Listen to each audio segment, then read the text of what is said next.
The Utah Warriors last season ended in 10-6 with 57 points, made it to the Western Conference semifinals, facing off against the LA Guiltinis. Now, a very powerful, hard-hitting team. They were very, very good last season. Looking at their roster, they haven't made too many announcements of any splashy acquisitions like other teams, especially like the Austin Gilgronis. But with a team like the Utah Warriors, again, making it to the semifinals, I don't think they really need to make too many changes. They are bringing back a lot of that team from last season. You start with Angus McClellan coming back, re-signed, the 29-year-old prop. He earned second team All MLR honors for props. Born in America, has been a pivotal part of the Utah Warriors franchise. Yuri Van Buren is coming back, 28-year-old lock, scored 6 tries for the Utah Warriors, a huge part of that high-powered offense for Utah. Logan Tago has been re-signed, the 24-year-old center slash winger.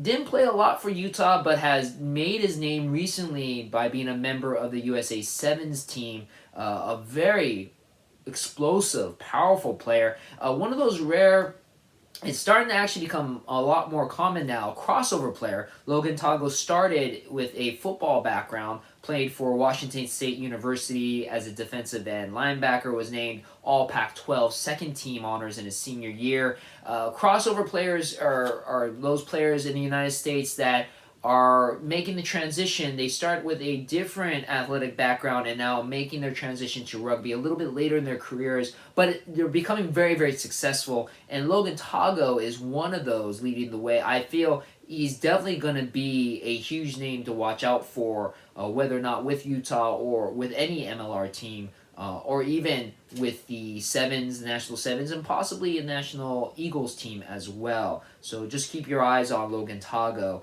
Calvin Whitting has been re-signed by the Utah Warriors, 26-year-old center, scored 42 points with 15 conversions, 4 penalty kicks. Born and raised in South Africa, but moved over to America and went to high school in Utah, attended BYU, where he started playing college rugby in America. He's also recently was a capped Eagles member for the American national team. And then, of course, the two very pivotal returns of Mike Kruse and Mikey Teo, probably one of the most dangerous duos in Major League Rugby. Mike Kruse coming back for the second year of his contract. Originally was signed by the LA Guiltinis before the 2021 season, but was traded over to Utah. 23-year-old center winger, scored 6 tries, was recently capped as a member of the USA men's national team with the Eagles. Made his debut last year, July, playing against England in the very famous Twickenham Stadium. And then, of course, Mikey Teo, another very famous player in the world of American rugby, 28-year-old fullback and winger coming back to the Utah Warriors, scored 9 tries, which was second for the Utah Warriors. He was named the MLR Player of the Year and earned first team All MLR honors for the fullback position. A wonderful player to watch, just so powerful, so smart, a great leader on the pitch, a former men's sevens member for the American team and a former Eagles as well for the national team.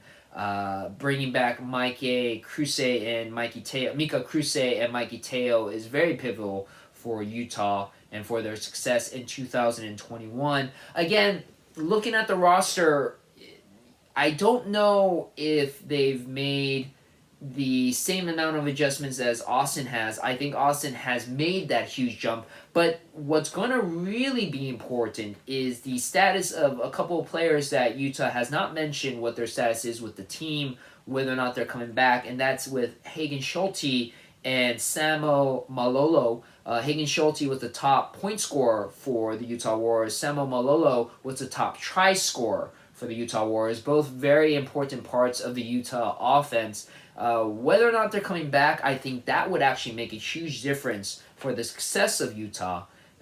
Without them, Utah may struggle a little bit, especially with a team like Austin and of course the Guiltinis as well. We'll see exactly if Utah can make the return to the playoffs. But again, don't count the Utah Warriors out. A very, very amazing team, explosive team with a lot of high power offense. Going to be a lot of fun to watch them in 2022.